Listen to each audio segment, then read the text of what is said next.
Hey guys, welcome back to my channel. So today marks the very first video in our support local series. So I came up with this idea a couple of nights ago while I was scrolling through Instagram, and I saw a lot of local brands na mukhang promising, maganda yung mga products nila, and hindi pa ito yung mga mainstream na mga kilalang brands na sinimula ng artista or sinimula ng someone popular or brands that are already available internationally. So these are really independent local makeup brands. So I wanted to put them in the spotlight and show you guys na these products are available, these products are affordable, and these products are comparable to a lot of mainstream brands na available. So that's a lot of ball. So the first brand that we're going to be highlighting is si Beau by Hineni. And we'll be featuring their very first product, which is the Beau Cream Minis. So if you guys want to see me complete this look using the Beau by Hineni Beau Cream Minis, then just keep watching.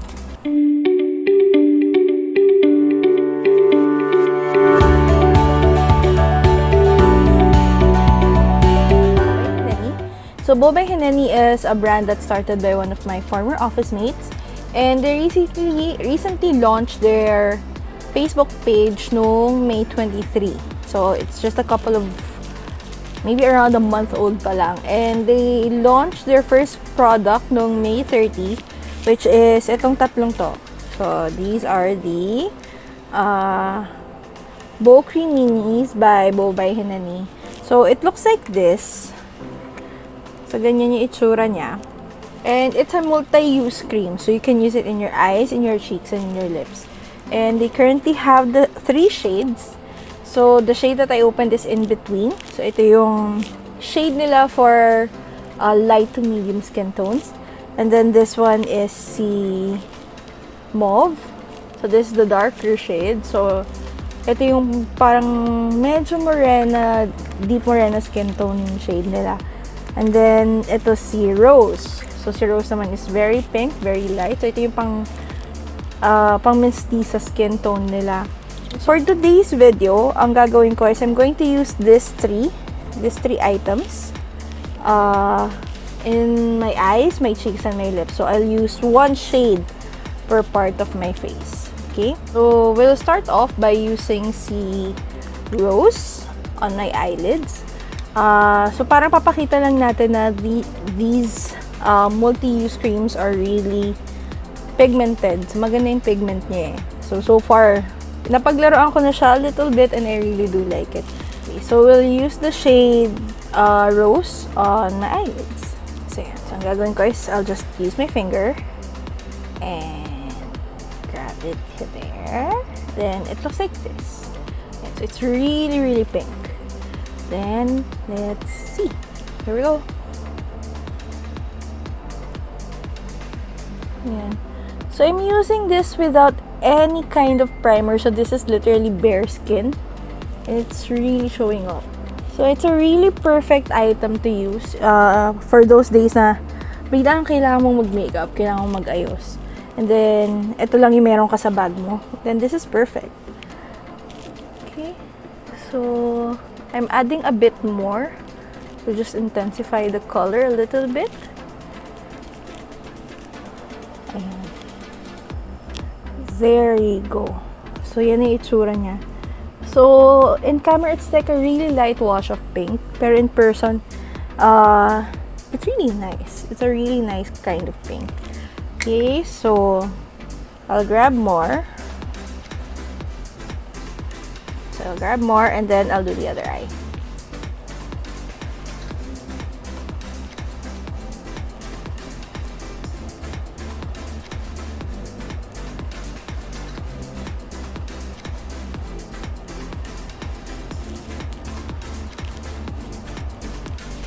Yan. So, ganyan yung itsura niya sa eye. So, what do you guys think? It's really nice. It's really pink. And it's one of those, yun nga, as I said, it's one of those shades na hindi ka naman mahihirapang i-blend out. So, it does require a bit of work, but then again, once you get it to work, it's not very shy when it comes to giving you pigment. Okay? So, I'll do the rest of my face, like yung mga base makeup ko, foundation, and everything before we move on to the cheeks. Yun guys, so we're done with the base. So, I've already done my foundation, concealer, and under eye powder because I don't want to crease. So, we're now going to go with the Beau Cream Mini in the shade In Between. And I'm going to use it on my cheeks. Okay, so, di pa ako masyadong expert sa ganito eh. So, this might go wrong, but it's not because of the product, it's because of me. I'm not used to using cream products in my face.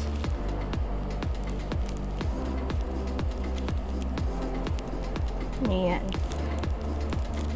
So, I'm using like really light swiping motion because I really don't want to move my foundation. Maganda na yung base ko. I really like my base today. Thank you, Revlon, for that really nice foundation.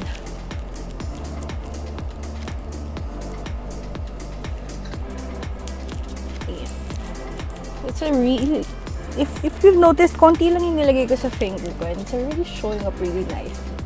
Like, giving me a nice light base. Okay, so, konti pa lang yung nilagay ko sa cheeks ko and there's already like a really nice blush. So, this shade is really pretty. Maganda tong In Between. So, currently, when I checked your Facebook page, ang available is si Mauve and In Between. But I think they're going to have a restock soon. So, abangan nyo lang.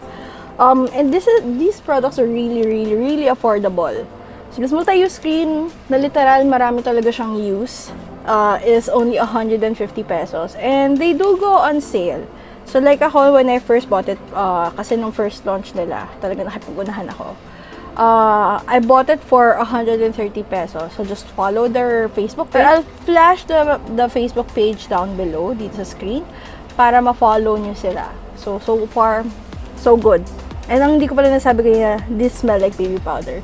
And I'm having nostalgia vibes here. Okay, so dadagdagan ko pa ng konti. Kasi matatakpan pa siya ng powder, I'll still be setting it eh. So, ayaw naman natin na mawala yung blush natin. Because of the setting powder. Okay. So, now I'm using tapping motions. Ayan. So, mukha na tayong sinampal. Joke lang. I'm going to do the other cheek now. So, again, I'll be dipping into the shade In Between. Then, lagay natin sa cheek natin. Okay?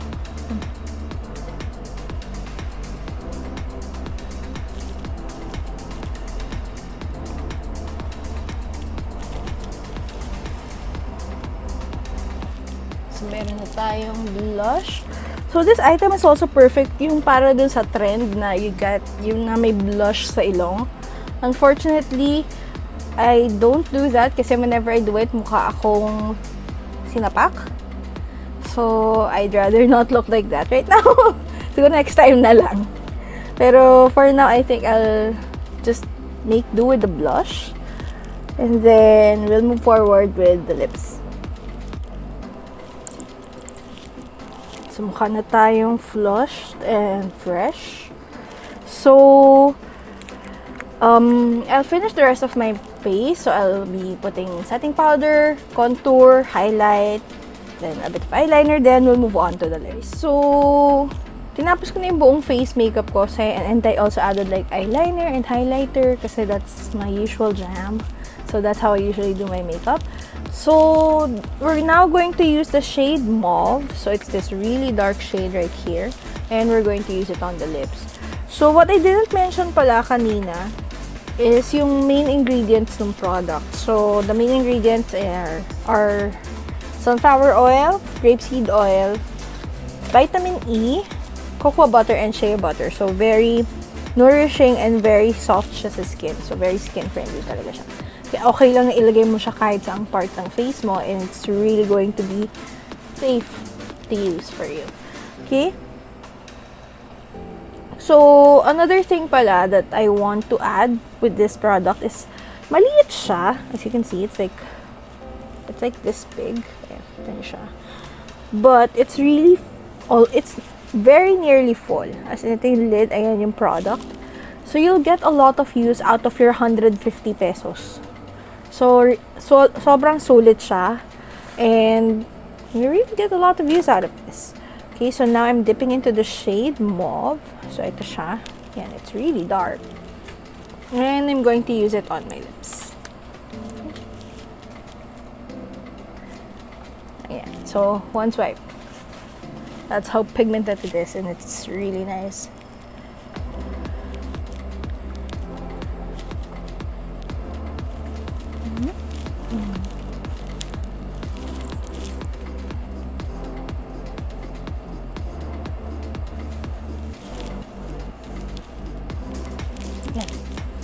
So, as you can see, it's a really nice red.